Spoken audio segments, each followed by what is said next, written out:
Hi guys, welcome back to my YouTube channel. My name is Zainab, and on this channel we explore tools and strategies to help you in your 20s lead more fulfilling and happy lives. If this is the kind of jam that you're into, then make sure to click the subscribe button and the bell notification icon so you get notified every single time I upload a new video. Today we will talk about the lies that we tell ourselves as young adults to prevent us from doing the things that we actually really need to do to grow and build a life that we want. So life can be incredibly hard. I mean, everybody knows that already. But there are certain things that we do to ourselves that hinders our growth. The very first lie that a lot of us tell ourselves is, I'm not good enough. And I do this as well. You know how you do certain things and people around you are like, oh my God, this is so great. It's so amazing. But in your mind, it's like, nah, I'm not that great. Like, this is not that great. Self-sabotaging, that's what they call it, right? Well, that's me as well. When I'm doing something, no matter how many positive response I receive from it, I'm always like, nah, that can be better.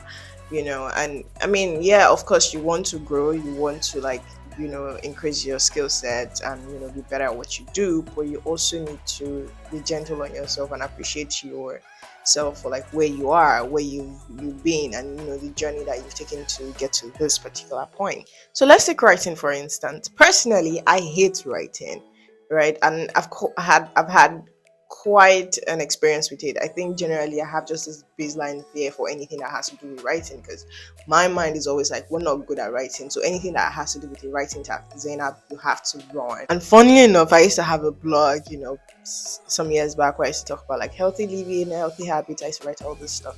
And I remember when I would go to work, when I would go to work and then I'll tell my colleagues at work that, hey, I wrote this piece, can you read it? Like, I usually get like this overwhelming positive response, but my mind is always telling me that these people are lying to you. Your writing is not that great. Your writing is shit, right? So no matter how many positive response I get, I'm always still feeling like this piece that I've written is not that good. So what I realized is whenever I put myself in this mental zone of let's write, I'm focused. I'm like, we need to write something. Then I usually come up with really good pieces. So it's not that I don't know how to write. It's not that I'm not good enough at writing. It's that I am so afraid of failing at writing that I just avoid anything that has to do with writing, and I just panic.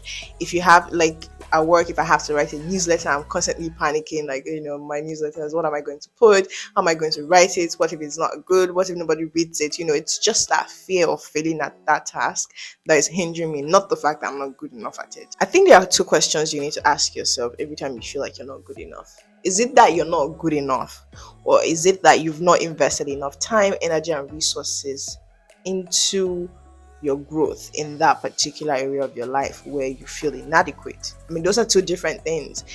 Until you do the later, until you invest time, energy and resources, you really can't say you're not good enough because you haven't even done the work. It also helps to surround yourself with people who are go-getters. I know, I keep my circle is very small. I keep a very small circle, but what I've realized over time is that I tend to keep people who are go-getters, who are people who go after their dreams. They apply for that job, they take that course, apply for grad school. So every time I'm talking to these guys, whenever we're having a conversation, maybe in a group or individually, it's always they're constantly pursuing what they want, despite the fact that they have this little bit of insecure feeling, like they feel like an imposter sometimes, but they're constantly pursuing what they want.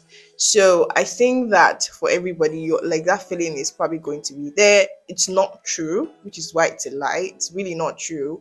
You just have to be willing to dedicate enough time, energy and resources into building what you want to build. One thing that I also know that helps me with this feeling of not being good enough is getting feedbacks, honest feedbacks. Yeah, and I mean honest feedbacks, because you don't want people who are they just don't want to tell you the truth because they don't want to hurt your feelings. So even when you're not doing well, they pretend until you're doing well. That's not going to help you in the long run. But you also don't want people who are very hard critics, they go after you in such a negative manner that it affects your self-esteem. I believe that there are ways in which you can sort of give somebody your feedback, but it doesn't hurt their feelings, right? So you need people who have your best interests at heart. Surround yourself with people like that, who honestly call you and say, hey, I saw what you did, or this and that. I read, what you posted, whatever, and like this is what I think. I think it's great, but I think you could look at this areas. There's a loving way that people can give feedback, and not everybody likes to say, "Oh, I'm just speaking facts." You're hurting somebody's feelings. There are very kind ways to say things. And you have to learn how to receive this feedback. You might not always like what people are going to say to you, especially when it has to do with your work or your life, your finances, your health. You might not always like what they're going to tell you, but you have to learn how to separate yourself from, like, if somebody's telling you like this thing you're doing is the reason why you're getting this kind of result. So if you want to change this result, you have to change the process.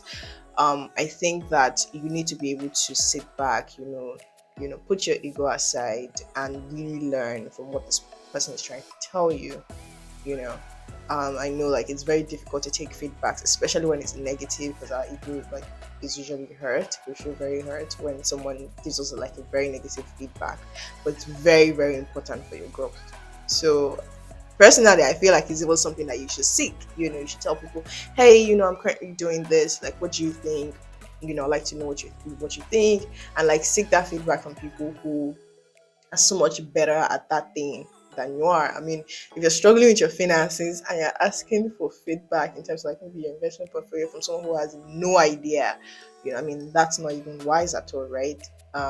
But you seek that feedback from people who are doing so much better than you, who can look at whatever it is you're doing objectively and give you, an undiluted, unfiltered, feedback to your work. In a wise old man once said, call your art what you want it to be called. um I feel like there's so much pressure on us to be perfect that some of us don't even know how to be kind to ourselves in situations like this. We're so hard on ourselves. We say a lot of negative things to ourselves. We insult ourselves. And I mean, if that's how you feel, and that's what you constantly say to yourself, I mean, it's going to be difficult, very, really very, very difficult for you to see things in a different light. No matter how many people tell you that you're great, your work is good, you're just not going to see it that way. Even if 1,000 people are telling you like this thing is fantastic, you're amazing, you're extraordinary, they see your work, they love it, they're just in awe of it.